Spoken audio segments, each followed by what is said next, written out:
아폴로 11호는 최초로 달에 사람을 착륙시켰죠. 최초로 달에 착륙한 사람이 누구죠? 바로 나 닐 암스트롱이에요. 나와 함께 달 탐험의 역사에 대해 알아봅시다. 달 탐험을 위해 달에 가려면 어떻게 해야 될까요? 로켓이 필요하겠죠. 공을 천천히 위로 던져볼게요. 위로 올라간 물체는 지구의 중력 때문에 다시 아래로 내려오죠. 이번엔 좀 더 빠르게 던져볼게요. 이번에는 좀 더 높이 올라가긴 했지만 결국 지구의 중력 때문에 아래로 떨어졌네요. 그렇다면 우리는 지구를 빠져나갈 수 없는 것일까요? 아니에요. 만일 물체를 아주 빠르게 던지면 물체는 지구를 빠져나갈 수 있어요. 이 속도를 지구 탈출 속도라고 해요. 지구 탈출 속도는 약 초속 11km 정도예요. 즉, 우리가 지구를 떠나기 위해서는 로켓이 초속 11km 이상으로 속력을 내야 하는 것이죠. 그렇다면 로켓은 어떻게 이런 속력을 낼 수 있을까요? 그것은 바로 이런 원리와 같아요. 여기 풍선이 있죠? 크게 불었다가 놓아볼게요. 어떤가요? 공기가 빠지면서 풍선이 앞으로 날아갔죠? 풍선 속의 공기가 밖으로 배출되면서 바깥의 공기들이 그 반작용으로 풍선을 밀게 되는 것이에요. 바로 이 반작용에 의해 풍선은 앞으로 나아가게 되는 것이에요. 로켓도 마찬가지예요. 로켓도 연료를 밖으로 배출하면서 그 반작용으로 점점 빨라져 달까지 갈 수가 있어요. 달까지 가려면 많은 연료가 필요해요. 그래서 부피가 작은 액체 연료를 사용하죠. 주로 액체 산소와 액체 수소를 반응시켜 수증기를 만들어내고 그 수증기를 밖으로 밀어내서 그 반작용으로 로켓은 점점 빨라진답니다. 제2차 세계대전이 끝난 뒤 미국과 구소련은 우주여행에 대한 경쟁을 시작했어요. 우주에 첫 발을 내디딘 나라는 구소련이었어요. 1975년 최초의 인공위성 스푸트니크5를 쏘아올린 것이죠. 그 후에도 구소련은 달을 향해 루니크라는 로켓을 쏘아올렸어요. 하지만 궤도 계산이 잘못된 탓에 이 로켓은 달로 가지 못하고 태양의 인력에 붙잡혀 태양 주위를 도는 인공행성이 되었죠. 구소련은 루니크 2호를 쏘아올려 달의 궤도에 가까이 가는 데 성공하고 이어 1959년에는 루니크 3호를 달로 보내 주위를 돌게 하는 데 성공했어요. 하지만 지금까지는 사람을 태운 우주비행이 아니었죠. 우주비행에 성공한 최초의 우주인은 구소련의 가가린이에요. 1961년 가가린이 탄 로켓이 최초로 유인 우주비행에 성공했죠. 그 후에도 구소련은 많은 유인 우주비행에 성공했답니다. 그리고 달에 처음으로 로켓이 착륙한 건 역시 구소련의 무인우주선 루나 4호였어요. 구소련이 유인 우주비행의 선구자지만 결국 달에 인간을 최초로 착륙시킨 것은 미국이었어요. 아폴로 11호는 나와 올드린과 콜린스를 태우고 1969년 7월 16일 오후에 발사가 되었어요.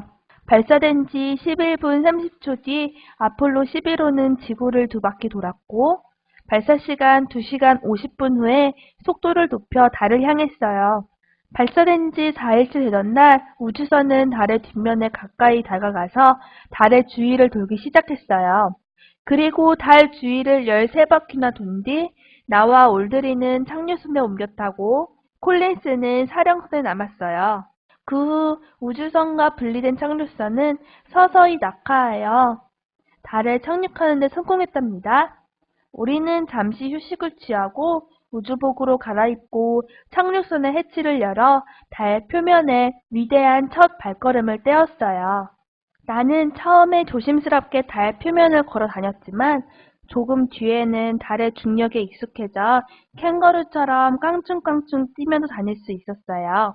나와 올드린이 달에 대한 탐사를 모두 마치고 다시 착륙선으로 돌아왔고 우리가 탄 착륙선은 달을 출발해 콜린스가 타고 있는 사령선과 도킹하여 사령선으로 옮겨 탔죠. 우리는 착륙선을 떼어내고 지구를 향했어요. 그리고 우리가 지구에 착륙한 것은 발사한 지 8일 3시간 18분 뒤인 7월 25일 오후였죠.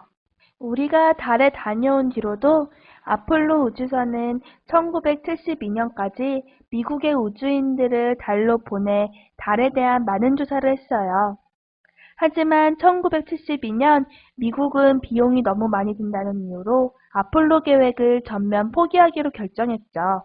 그래서 1972년 이후 유인 우주선이 달에 간 적은 단 한 번도 없답니다. 이번 시간을 마무리하면서 문제를 풀어봅시다. 1번, 달에는 왜 공기가 없을까요? 공기는 기체들로 이루어져 있어요. 지구의 공기는 주로 질소와 산소라는 기체로 이루어져 있는데 기체도 질량을 가지고 있기 때문에 지구가 잡아당기는 만류 인력을 받게 돼요. 즉, 그 힘 때문에 기차 분자들이 지구를 도망치지 못하고 지구를 에워싼 대기를 이루는 것이에요. 그런데 달은 중력이 작죠. 그래서 기체 분자들이 도망가지 못하도록 붙잡을 수가 없기 때문에 달에는 공기가 없는 것이었어요. 2번, 달 표면은 어떻게 생겼을까요? 달 표면에는 운석들과 충돌하여 생긴 구멍인 크레이터들이 많았죠. 또한 고운 먼지와 모래들도 많이 있는데 이것은 소행성들과의 충돌에 의해 큰 바위들이 부서졌기 때문이었죠. 3번, 로켓은 어떤 원리로 앞으로 나아가는지 설명해 볼까요? 바로 작용과 반작용의 원리였죠. 로켓이 연료를 밖으로 배출하면서 그 반작용으로 점점 빨라져서 달까지의 여행이 가능한 것이었어요. 4번, 아폴로 11호의 달 착륙이 가지는 의의는 무엇인가요? 당시 구소련이 유인우주 비행의 선구자였지만 결국 달에 인간을 최초로 착륙시킨 것은 미국이었어요. 아폴로 11호 우주선의 의의는 달에 최초로 인간이 착륙한 것이에요. 1972년 이후 아폴로 계획이 전면 중단되었다고 했죠? 하지만 최근 미국 우주항공국 나사는 2020년에 유인 우주선을 달에 쏘아 올릴 계획을 세우고 있어요. 이 계획은 별자리 계획이라고 불린답니다. 아폴로 계획과는 많은 것이 다른 계획이에요. 그리고 보다 더 규모도 크고 기간도 긴 엄청난 계획이죠. 여러분들도 나처럼 우주에 대한 꿈을 가지고 노력하세요. 다음 우주인은 여러분이 될 수 있을 거랍니다.